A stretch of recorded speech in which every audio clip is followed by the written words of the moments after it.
works to promote social justice and be a face or spread feminism on campus. And this is an event as part of Reproductive Freedom Fest, and this is my personal favorite and most exciting part of the event, which is a panel. And today we have with us Christine Corcoran, Dr. Robin Blake, Emily Luft, and Dr. Rebecca Martinez, and they will all introduce themselves again with what their stance is on just the umbrella of reproductive justice and what part they play in that in the community. So thank you so much for being here. You can have a seat. I am Rebecca Martinez, and I am an assistant professor in Women's and Gender Studies, and I teach a course here at MU called The Politics of Reproduction and Fertility Control. My area of research interest is actually on women's health broadly and social construction of disease and how race, class, gender, sexuality intersect in constructing illness. And the case of my research is against cervical cancer. And so I'm very much interested in this panel and glad to be here. Hi, my name is Emily Luft. I am working on my master's in social work at Washington University in St. Louis, and I specialize in perinatal social work. Specifically right now I work in a NICU, which is a neonatal intensive care unit, so with really, really small babies. And reproductive justice and reproductive health is really my passion. I started in high school in a sex education and advocacy group with Planned Parenthood in St. Louis, and then realized that I was interested in supporting women after they made a choice to continue a pregnancy and possibly parent. So that brought me to be a doula, which is a professional birth support partner and someone who helps to make women and families feel empowered during pregnancy and childbirth. So that's a little bit of probably why I'm here. My name is Robin Blake. I'm a retired family physician. I was a professor in family and community medicine at the university for many, many years. I've been involved in the pro-choice movement since I was in medical school in the 1960s. Hi there, I'm Christine Corcoran, and I think I'm here because I speak in Heather Eastman Mueller's class every year, and I love it. But I am here, I think, to bring the adoption perspective. I work for Lutheran Family and Children's Services. We don't just serve Lutherans, we don't ask. But obviously women's health is very important to us, and primarily when people come to us, they're obviously pregnant or maybe once they've delivered. We work with women who are parenting, and we help them with all of those supports, or who choose adoption. So we work with them around the grief and loss issues and all of that. So I think that's what I'm here to talk about tonight. What, I guess, really got you all started in the issue, and also your specific areas of interest?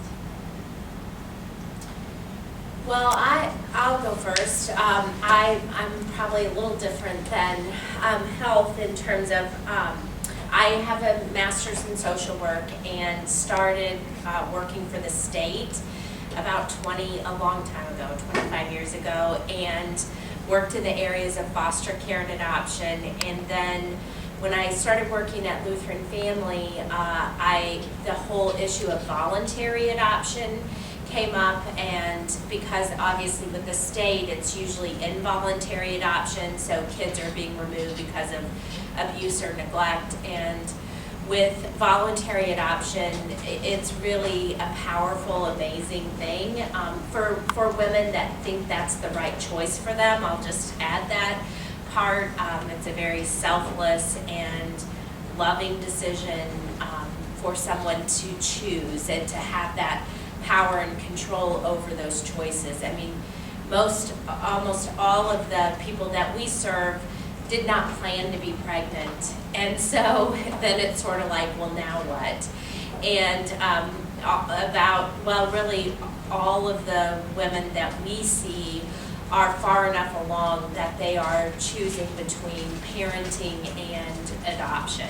Most of them are choosing parenting, which is, which is a great choice, and we just want them to have a plan, to be the best successful parent they can be. I was in medical school in St. Louis at Washington University from 1967 until 1971, and as a medical student doing my rotations, I saw quite a few women who were suffering complications from illegal abortions.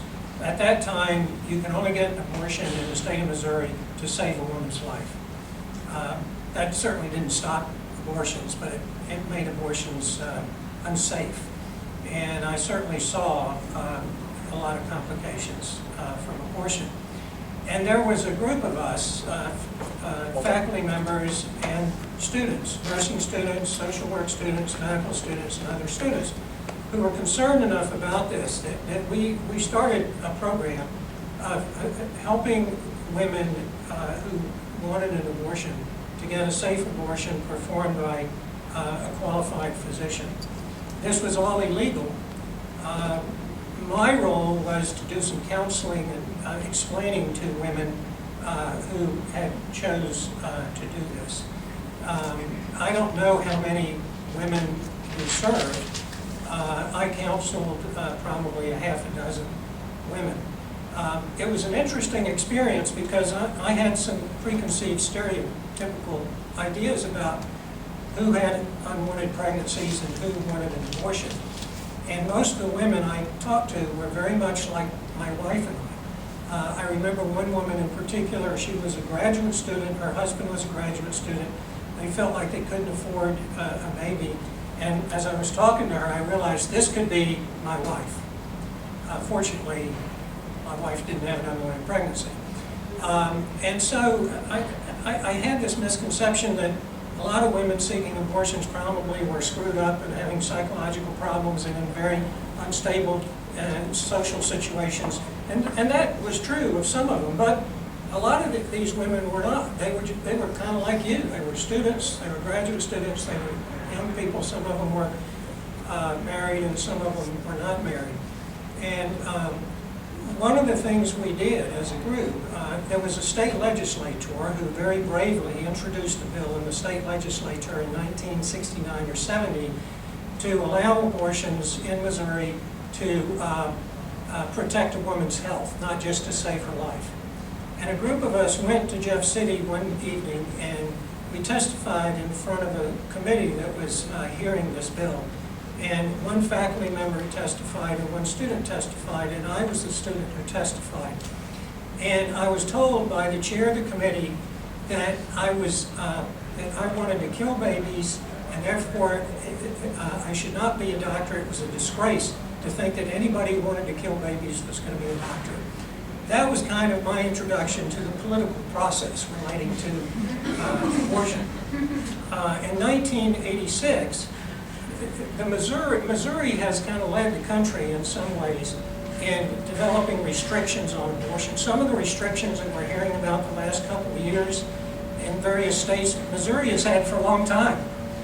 And in 1986, the state legislature passed a law that declared that life began at conception, that abortions couldn't be done in hospitals that received state aid except to save the life of the woman, and several other restrictions. But the one that applied to me as a family physician was that no physician, nurse, or other health professional could advise, counsel, or recommend that a woman get an abortion. In other words, a woman who came to me with an unwanted pregnancy, I couldn't tell her that she could get an abortion at Planned Parenthood in Columbia. And so several organizations and individuals challenged this law, and I was actually one of 7 official plaintiffs on the Webster case that went to the Supreme Court. And so that was another kind of little adventure with the political system that I have been involved with. That's a lot to follow. So my journey probably started when I was in high school, and there's a group called Teen Advocates for Sexual Health in St. Louis. That brings together teenagers who care about reproductive justice, about sexual health, specifically comprehensive, age-appropriate, medically accurate sex education in schools. So I was 15 and the daughter of very Catholic parents, and probably started because I wanted to make them angry. And oh, what a decision that was. And so once I started in this program, I sort of realized how deeply important these issues really struck a chord with me, and how incredibly wrong it felt that myself and my peers had no idea how their bodies worked, and didn't know what their choices were.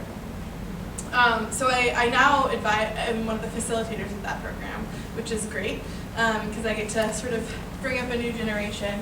When I came to college here at Mizzou, I sort of continued that and was the president of SHAPE for 4 years, which is our sexuality education group. Most of you should know that, but well, you should all know that.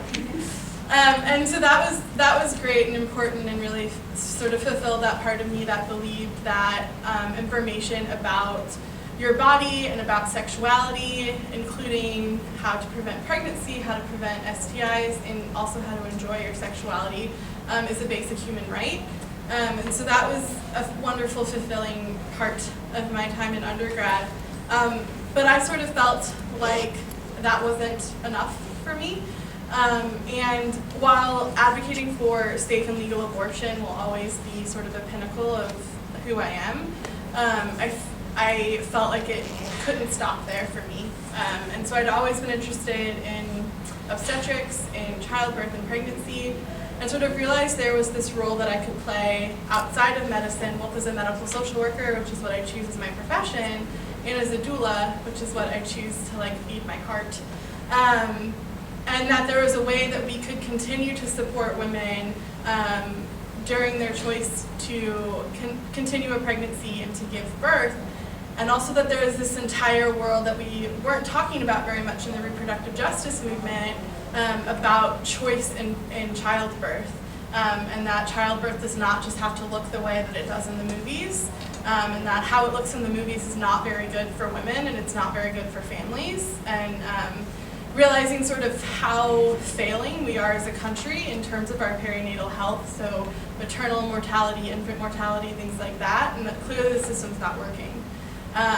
So I started supporting women as during this time in their families as sort of a way to fulfill that niche that I saw that needed all the people it can get. So now I'm in graduate school, and that's a lot of things to do.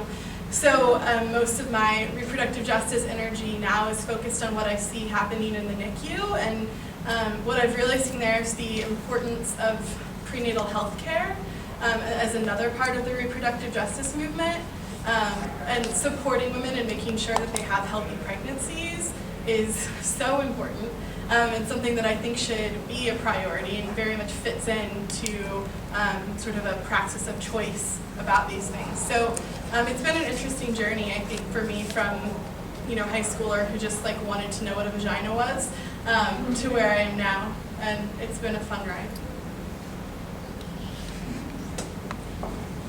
I guess my journey was really related to my research interests. I grew up very Catholic and had no interest in reproductive justice issues whatsoever until, of course, college. And I began working on a research project about Latina in particular, women's perceptions about breast and cervical cancer.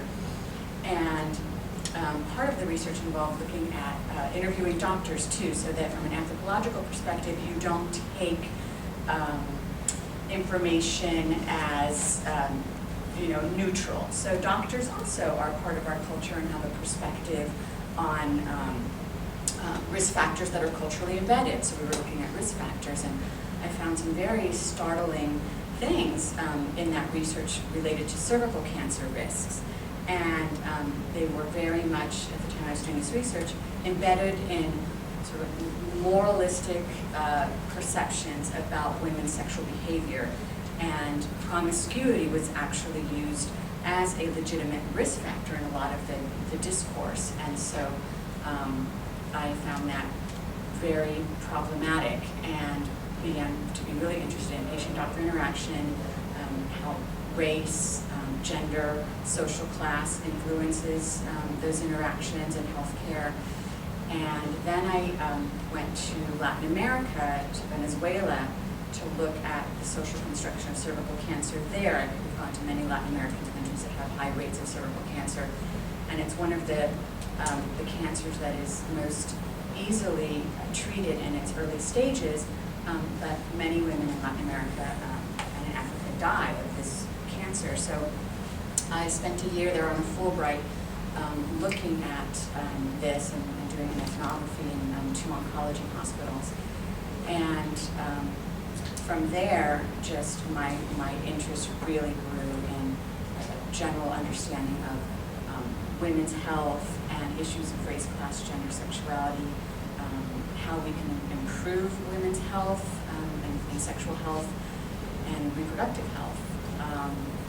And I ended up here at MU and was teaching in courses on immigration, because that's another one of my areas related to women's health and immigrant women's health, feminist theory, and I also took on the course Politics of Reproduction and Fertility Control, and just really loved that, because I was also interested in issues of, women of color have a history of, which we don't often talk about when we talk about reproductive justice, is forced sterilization.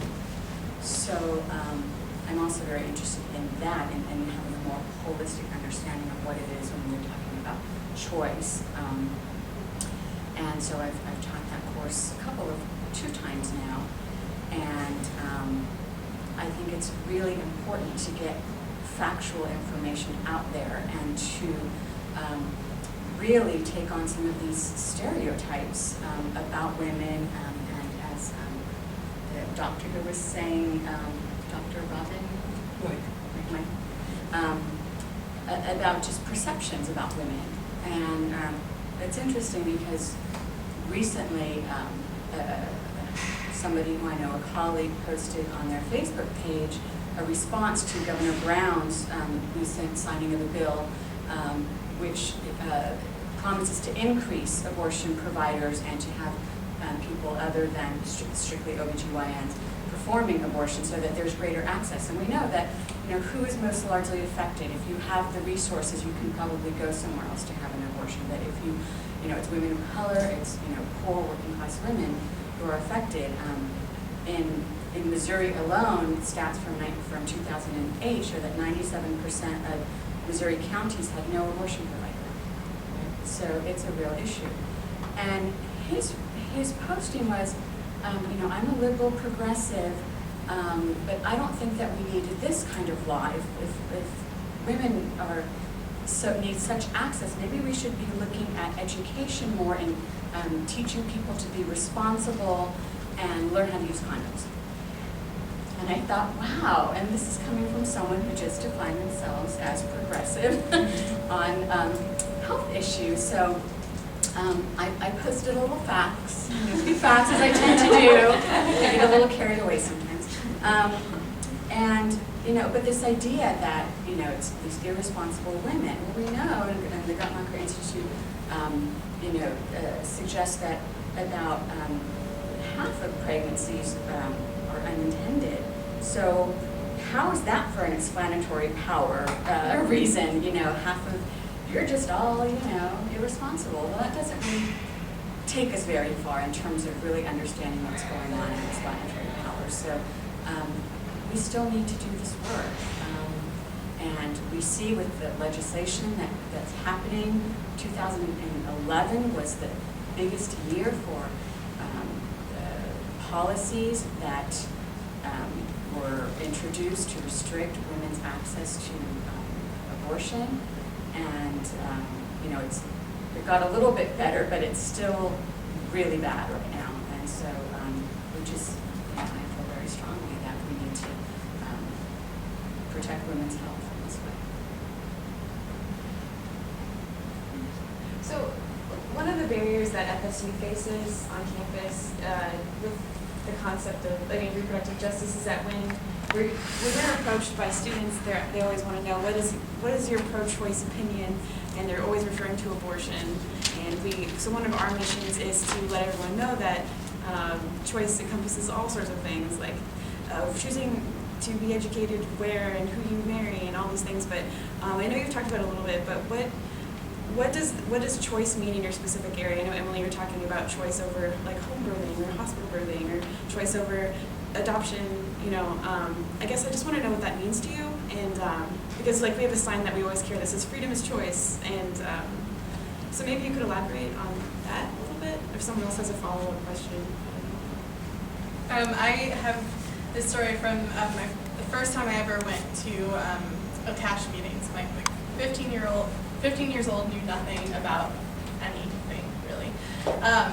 And we did this exercise that was led by someone who worked in the clinic at Planned Parenthood, and it was about sort of these ethical questions and where you fell on them. I remember one of them was a woman who has 5 children and is currently unemployed, is pregnant with her 6th. Should she be allowed to parent this child? I think it might have had some other qualifiers, right? And I remember staring at the question and being really confused about what I was supposed to say, because I knew that I was at Planned Parenthood, so I was probably supposed to support anyone's choice to not be a parent.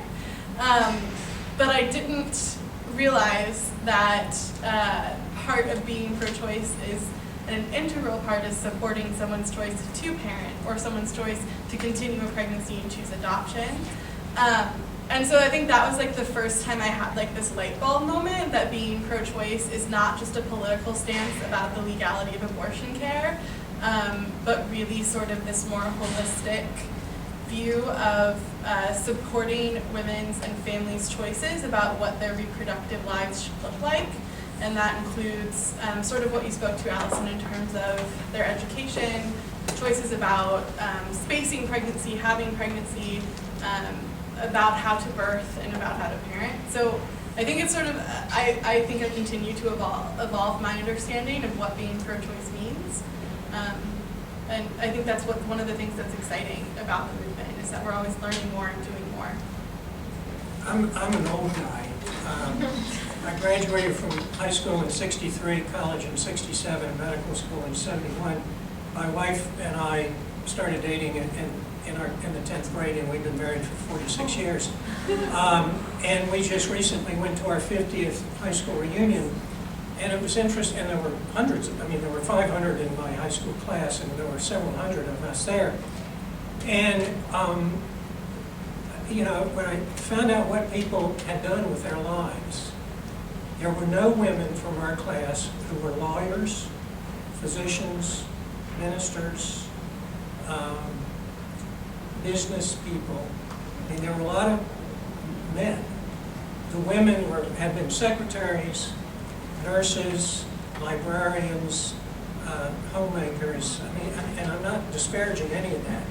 But at that time, in the 1960s, before the second wave of feminism, there were a lot of limitations on options for women in terms of professions, in terms of what they did with their lives. They were expected to get married and have kids and raise kids. And in my medical school class, there were 94 of us, and 8 of them were women. We had 8 women. We had no African Americans. Now, for the last 30 years at our medical school, it's been about 50-50, males and females. And my son and his wife graduated from Hickman in 1988. And when they went to their 20th wedding anniversary, 20th high school reunion, there were women who were physicians, lawyers, ministers, professionals, and secretaries and nurses.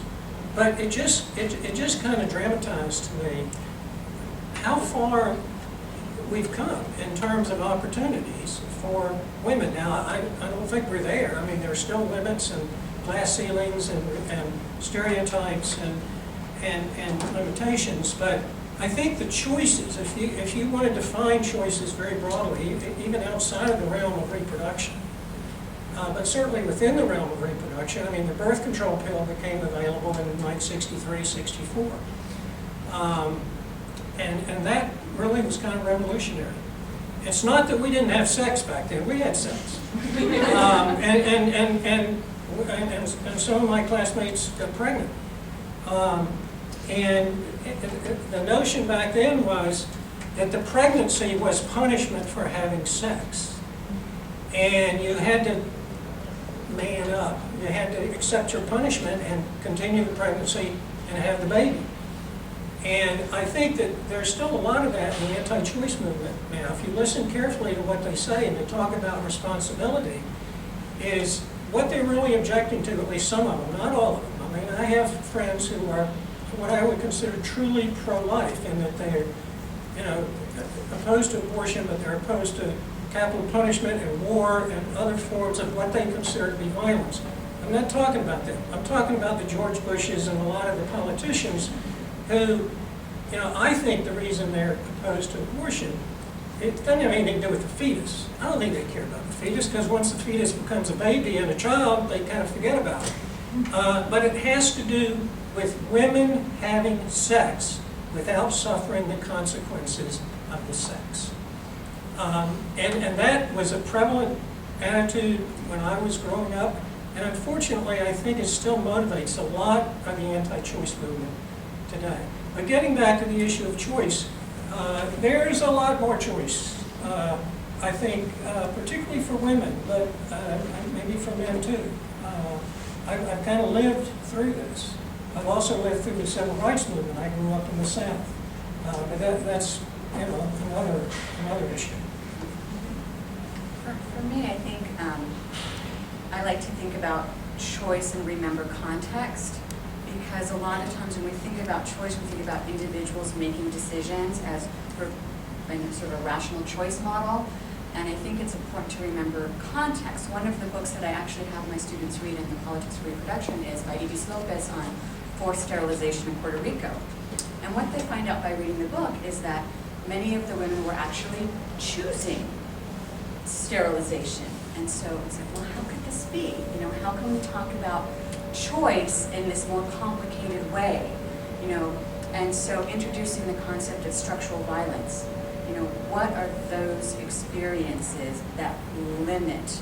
You know, what is the context? Can we really talk about this pure idea of choice and an individual actor who is, you know, not that we want to ignore agency, you know, that women are constrained by all of this, but that the choices are made within a context. And so for me, understanding choice in that more complicated way is really important to get across. For me, along with what you said and what Emily said, I think knowledge is a real power in making choice. And you know, we work with women who are in poverty, and we don't want that to be a reason that they can't become successful parents or they can't have prenatal care. We don't want them to make an adoption plan for their child just because they don't have the financial resources. So for us, you know, poverty is a very limiting, it is something that limits us. And I think one thing about the United States is that we are very fortunate to have an infrastructure to help people who are, you know, living in poverty, or we on the flip side, we work with adoptive parents who adopt from other countries, and so many times children are available for adoption in those countries because there is no welfare system, there is no help for someone who wants to parent a child. If you don't have the money, your child will go hungry, and there you have it. So I do think that context thing is very important, and when people come to us, we want them to be empowered to make the best choice for themselves and for their child. And for us, that's having all of the information they can have. One other quick thing I meant to say, I shouldn't be writing this down, is regarding choice, and when we're talking about history, one of the things that is sort of a personal mission of mine is to educate people about how adoption has really changed over the years. 30 years ago, girls were shipped off to a maternity home and told never to talk about it again when they came home, and we did a huge disservice to those children and to those moms and to the dads that were involved in that way. And adoption is a very, very different situation today, and hopefully a very it's a choice that has less stigma attached, and that's a real goal of the agency I work for. Going off of that, Well, for me, it's often the misperceptions about adoption or about parenting, and the fact that, and I don't really want this to get me in trouble, like to be a soundbite on TV, but you know, that it's not just once a woman becomes pregnant and delivers a child, it's not just about her and the child. You know, there is a father, and you know, whether that's adoption or parenting, you know, there's that in the mix. And I shouldn't say that that's a barrier to social justice, but I think that we have to start talking to men about how to be dads. Being a good dad doesn't mean buying a bag of diapers once a month and bringing them by. And so that's something within my agency. We work with teen dads and teen moms and really help them define, you know, what that relationship can look like. So I think that, you know, the research is very clear that when there are not fathers involved, that there are ramifications about that. So I think, I don't know if those are valid, you know, those are all kinds of things, you know, that could be barriers. And when I consider your question, I kind of addressed the question, what is involved with reproductive justice? I think it's a huge area, and it involves both men and women. And I mean, it has to do with whether you have sex, who you have sex with, when you have sex, what kind of sex you have. Do you want to get pregnant? If you're pregnant, you have the right to decide what to do with the pregnancy. Similarly with a man, do you want to become a father? And basically it has to do with controlling one's reproductive potential, capacity, and experiences. And it's more than just sex and pregnancy. It has to do with after a baby is born and enters a family, what kind of policies does the workforce have in terms of allowing parents to parent young children? And what we do in this country is a lot different from what is typically done in Western Europe, for example. They're much more child-friendly, much more facilitative of child care, particularly at a young age. That, to me, has to do with reproductive justice. And I think the barriers all along the way, there are personal barriers in terms of people having sex when they don't want to, and sometimes with people they don't want to have sex. That's a huge barrier to justice. Women and men both sometimes have difficulty accessing a safe, effective contraception when they decide to have sex.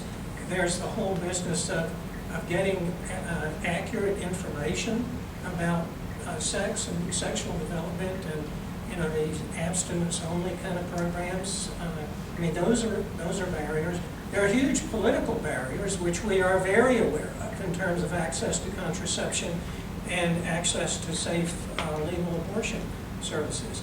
And within the medical profession, there are barriers with respect to physicians who sometimes object to providing services that men and women want with respect to their reproduction. There are hospitals that provide limitations. There are healthcare systems that provide limitations. There are insurance companies that provide limitations. I mean, the barriers abound. So if I sort of think of this from the perspective of childbirth and sort of what are the barriers to having true sort of justice within that phase of life, I think there are a lot of barriers. And sort of the three main categories that I'm thinking of are there are medical barriers in terms of we have physicians operating contrary to the best evidence that we have in terms of allowing women to attempt vaginal birth after cesarean, for example. Even though all the evidence shows that for most women that's the safer option, the vast majority of physicians won't allow that. Doing things during the childbirth process, like not allowing women to eat. Like, just think about that one for a second, right? You're like, a lot of times people compare going through childbirth as running a marathon in terms of the amount of calories that you expend and the way in which it taxes your body, and then to not be able to fuel your body during that process is something that just doesn't make sense. And there's no evidence supporting denying nutrition to women, and yet that is still the standard of care. And then there's also sort of this financial barrier. So in the state of Missouri, for example, midwifery only became legal in 2006, 2007, and only through a very small addendum to a non-related bill. And part of the effects of that was that there's not legislation in place for how those midwives can be insured, which makes it nearly impossible for those midwives to practice here. Midwifery is a rarity in the state of Missouri. And also makes it so that if a midwife does choose to practice, the rates that she has to charge in order to cover her malpractice insurance really makes her inaccessible to the vast majority of women and families. So in that sense, then women are forced to choose their care provider as a physician, and almost always in the state of Missouri, because I think we maybe have 2 operating birth centers, have to birth in a hospital, which is somewhere you go when you're sick, not when you're having a baby. And so those sort of structural barriers. And then I think there's a third important barrier that's a little less tangible in terms of sort of that we've lost our cultural knowledge about childbirth, about breastfeeding, things like that. So, you know, before the dawn of obstetrics in the early 20th century, birth was something that was done when a woman was surrounded by the women that she knew and supported her, by a professional who may not have called themselves a midwife, but who was skilled in that way, who had experience. And there was sort of this knowledge that after a woman gave birth, for example, in nearly every culture and class, that afterwards she needed to be cared for by the women around her, and that she needed time to breastfeed her baby, that she needed time to recover from that process. And we've really lost that knowledge, and that's just not how we view it anymore. And so when we're not socialized to think of childbirth that way, when it comes time for a woman to give birth, she doesn't have the women around her to support her, and doesn't know that is sort of an integral part of how humans are designed to give birth. And that's bad for moms, bad for babies, bad for communities. So I think that it is, I mean, pick an area, and there are so many barriers to just that one small aspect of reproductive justice. And I will go back again to my broad picture here, looking at issues of race, class, gender, because I think that I'm tackling those things at the same time because they're very necessary. And I'm thinking to my own research, and also there was a very large Institute of Medicine study in 2002 looking at race in patient-doctor interactions, and found that when you control for insurance, and this was just done among blacks and whites, that race could explain some of the issues that were going on in terms of either being undertreated for maybe cardiac disease, or being overtreated, with the idea that, well, this person probably isn't going to take care of themselves, so let's just amputate, for diabetes. So I think really understanding how race affects those encounters, sexism, is an important part of my research. So when I'm tackling those issues, I'm also very interested in talking about racism and sexism and classism. In addition, I'm also very interested in looking at government policies. You know, looking, 1970s, 80s, when did the shift happen where the ideas about the role of government in people's lives shifted, and that includes ideas about, welfare and the personal responsibility rhetoric surrounding that, the implementation of the image of the welfare queen, who is imagined as a black woman, eating bonbons and driving a Cadillac. So looking at that, how those imageries also affect, public perceptions and how that shift was able to happen, when we have, even in our own state, politicians wanting to cut lunch school programs for poor children. Well, how does that help us as a nation if a child is hungry and can't concentrate in school? I'm not sure, but I think that we really want to have children eating and doing well in school, and that this will help all of us, economically. And so I think of those things in tandem, and I work to educate about those issues and find out, what is going on, what is the evidence that not providing lunch to a child will help the parents be personally responsible, because I would like to see that evidence. There's really none out there. But we do know that we need food to help us concentrate on things. So I think that's pretty clear. So I think getting those misconceptions, out there and helping people make decisions about policy based on what we do know. So I see that as a big impediment, and again, those broader issues. Raise a question. Actually, I have a question for Emily, right? Okay. So I actually nanny for a doula and a midwife in training, and she constantly speaks about the issue of education. I really like that you brought that up because I see it too in my classes. I took a class last year where we actually talked about midwifery, and a lot of people didn't even know what it was, and it was scary to me. And I feel like even I don't really know where to get information or education about it, and my employer always speaks about that too. Like the constant battle that a lot of people don't even know about midwifery or birth, or don't know the issues that are going on. So what do you think are tangible steps that we can take to kind of take that out of obscurity and kind of educate people? Yeah, I think that exists because midwifery is a little complicated. Yeah. There are a lot of different types of midwives. It varies vastly by state. So it's something that even as, a college-educated woman and someone who sort of does this kind of work for her life is still always sort of learning the intricacies of. So it's definitely so understandable why no one knows much about midwifery, especially if they've lived in Missouri, where we have really no exposure to midwives. I think that one of the sort of exciting things that's happening in other places in the country are they're starting these sort of peer doula programs in which women in low-resource communities, often women of color, are training as doulas and then supporting younger women in their communities through the process of pregnancy and birth.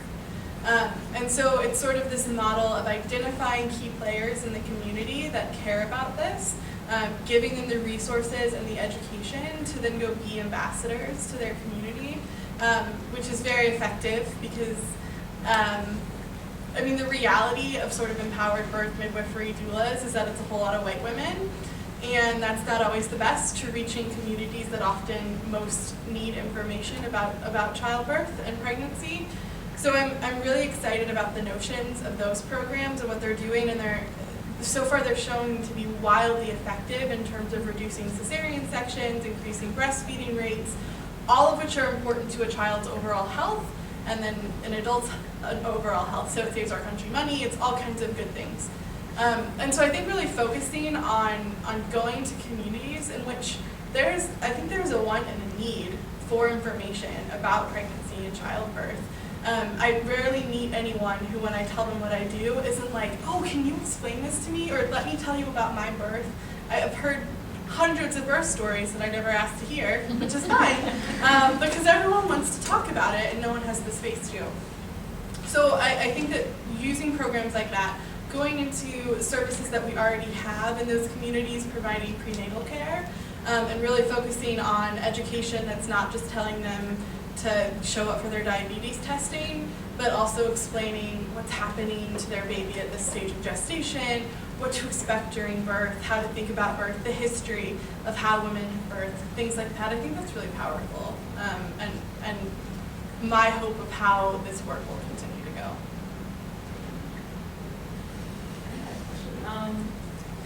So this is like an all over the place question, so please bear with me. So obviously in like a perfect world, we want our policy and our ideas and our frameworks to go in line perfectly step by step together, but as we've talked about and mentioned, I mean, it's very hard to have reproductive justice without having a social justice aspect to it.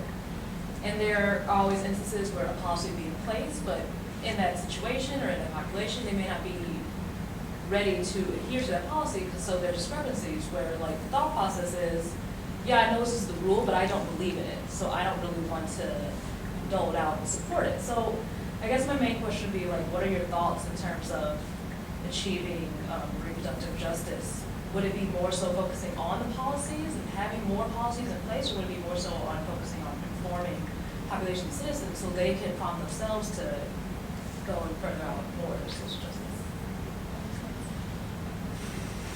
Well, I spent a lot of years making policies and working with legislators and that kind of thing, and I will tell you that it could just be where I live today, but I used to think it's policies and change the law and, you know, that kind of thing, and certainly there's a need for some of that, but for me, I have found, I guess it's either the most fulfilling thing or what I've found personally to be the most effective is that information and education and providing resources. You know, it's, I still spend a lot of time educating legislators who make our laws in a very scary, uninformed way, or based on one situation, we come up with a law, you know, not based on 80% of this or 90, you never really hear too much about that.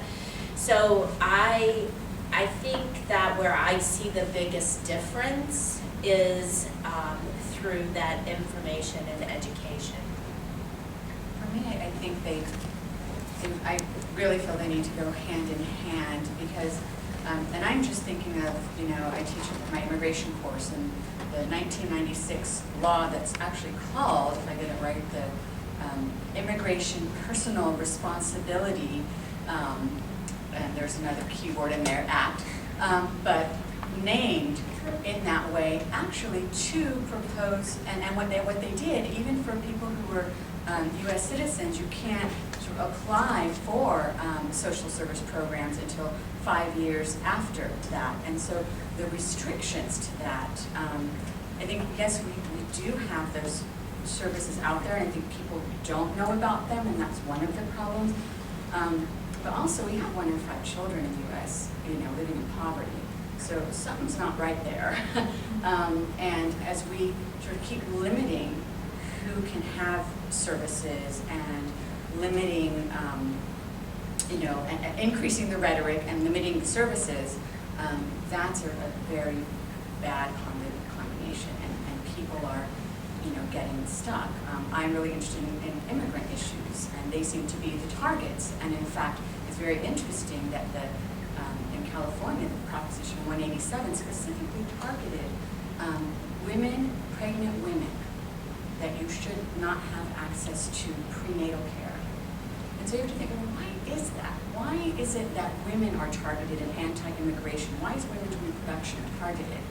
And there is a xenophobia about that, and, you know, perceptions and stereotypes about those, you know, baby makers who are going to come and change the face of our nation, and, you know, the browning of America and so forth. That is all part of that rhetoric. So to me, that's why all of these things are so linked. together. So I think that's my answer. Yeah, I think as as a clinical social worker, I really sort of believe in the importance of being a connector and doing sort of that direct work.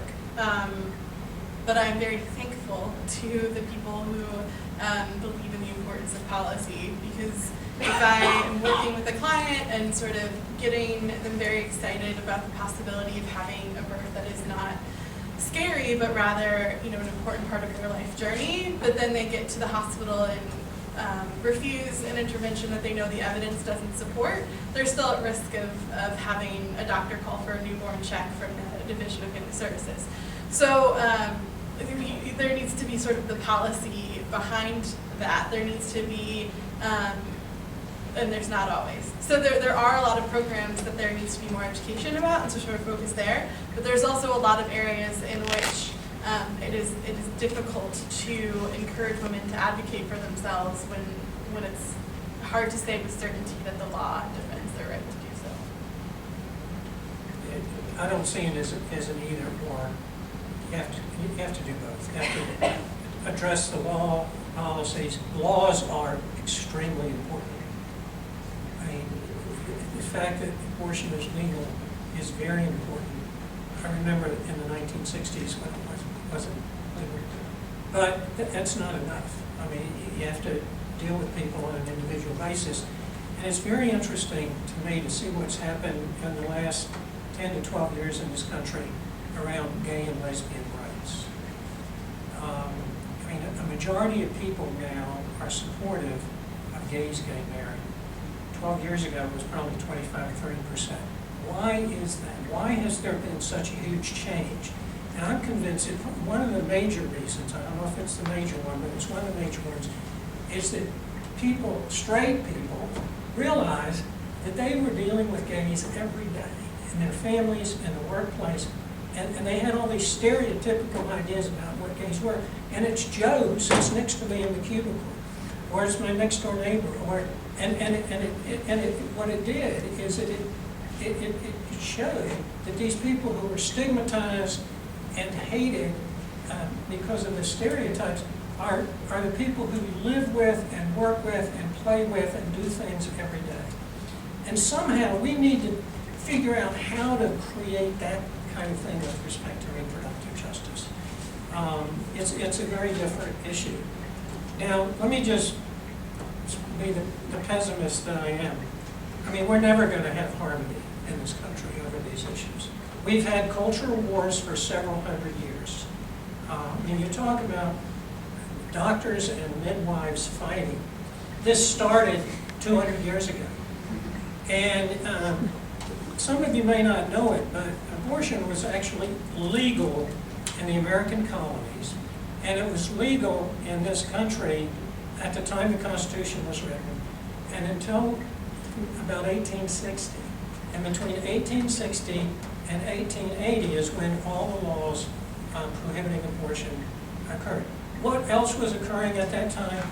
Doctors were asserting our autonomy, getting rid of osteopaths and homeopaths. The AMA was getting hegemony. We were clamping down on contraception. That's when the Prohibition movement first started. There was this incredible kind of morality that was being imposed on people. And that's just a few of the examples. There are other examples too. And the cultural wars are going to be with us. We need to win. And I mean, I think you win by convincing enough people of your ideology, of your beliefs.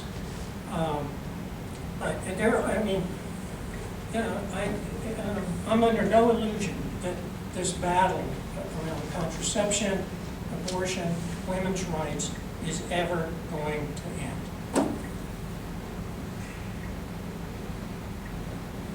I have a question for your whole panel.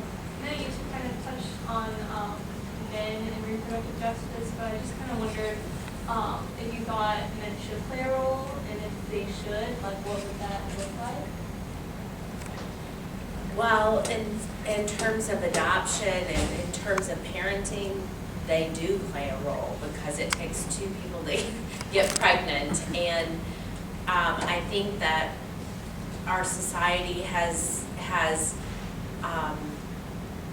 differing opinions about, you know, what role they should play. And I think that that's where education and information, and it's important to talk with men about, I say this in Heather's class every year and people are mortified, but there's a law in the books that says that any man who has unprotected sex is on notice that he may be a father, and that's called the Putative Father Registry in Missouri. And if he wants to assert his paternity, he can enroll on that registry. Now, do men know about it? Do they get brochures? Do they, you know, is it in the bars? Is it in the wherever, you know? And the answer to that is no. But I think that there are starting to be laws that recognize what role that they do play. Men have to play. I mean, reproduction requires a man and a woman. Sex usually involves a man and a woman, sometimes two men or two women, or a bunch of men and women. But yeah, I mean, the question is what role?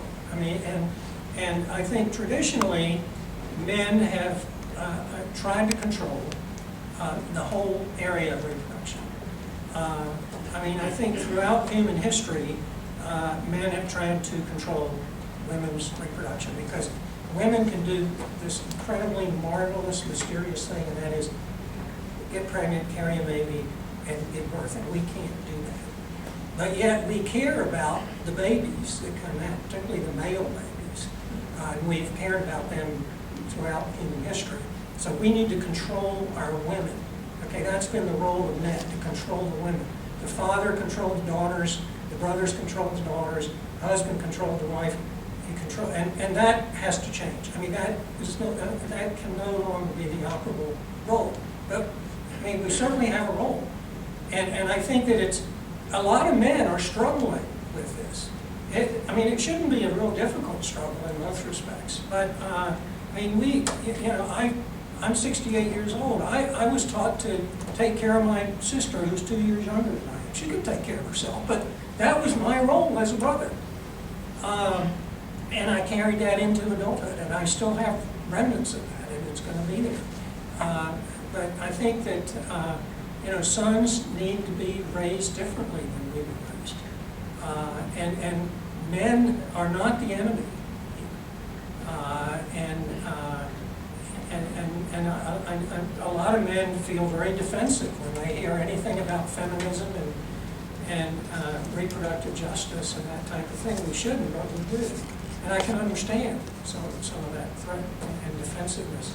But there has to be a big change, and I think there is. I mean, I think that men in their 20s now, or I hope, and I think at least some of them have very different attitudes about women than we had when we were in our 20s.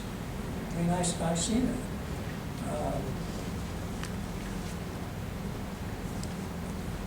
I think sort of the two things that I thought about were for women who are going to be parenting with male partners or with their husbands, like that. The families that I've worked with, the fathers have this very sort of confusing social role to be in during that time, in which in a lot of ways they're socialized that when your wife goes into labor, this is when you're terrified, and you like get her to the doctor, and then you like smoke a cigar with your bros, right? So, and then they've got their partner telling them, I need you to support me, and I want you to support me, and they're like, okay, yeah, I love her, I want to support her, and having absolutely no idea what that means, what that looks like. And that's a disservice to fathers, that they are put into this situation, and for families who don't access a doula, which is the vast majority of families, who's really there helping the father figure out what his role is during this time? And I think that's just an enormous disservice to men. I think the other thing that we have to think about in terms of men's role is if we think about sort of sexuality as a whole as part of reproductive justice, we have to think about sort of the racial and the class implications of men's sexuality. In terms of, perceptions of black men as predatory, things like that, and the ways in which that limits their ability to sort of fully embrace a healthy, informed, empowered sexuality. So I think it's complicated. A lot of times it's easy to think of men as sort of always the aggressors in situations of reproductive justice, and that's often warranted. In terms of men exercising control over women's bodies, but I don't think that reproductive justice is just about people with female bodies, and we can't forget the ways in which sort of our conceptions about sexuality, about reproduction, are harmful to men as well. I don't really have too much to add other than I think, along with that from a cultural perspective, along with that goes with changing our ideas about masculinities in this country, and men feeling like they shouldn't be a part of that. That's a woman, and that's still there. As much as we have progressed and changed, that is still there, and even our attitudes. So when we see commercials or whatever kind of media images are around us, evil, or the kind of funny things that shows that happen where men are bumbling idiots around babies, that kind of thing. I think there's a movie that was out recently that was similar to that. So really shifting those kinds of ideas and understanding that parenting is, whoever's going to be involved needs to feel that they are capable of doing that, right? Whether it's a single father, a single mother, two fathers, two mothers, however that looks. I always think about parenting as community, and so I think that just empowering people and making sure that however we do that, our imageries change along, and then we have a cultural shift in our ideas. Just picking up on the concept of parenting, I've had a lot of roles in my life. The most challenging, difficult, but also rewarding role I've had is as a parent, as a father. And it was very difficult. And I think it's challenging and difficult for all of us. And I think that we as a society, and this would involve policies, laws, and also just unofficial attitudes, need to make parenting a little less difficult. I mean, it's hard. And yet we as a society don't really facilitate parenting. We don't help it as much as we could. And forcing people to become parents who don't want to be parents is probably the worst thing.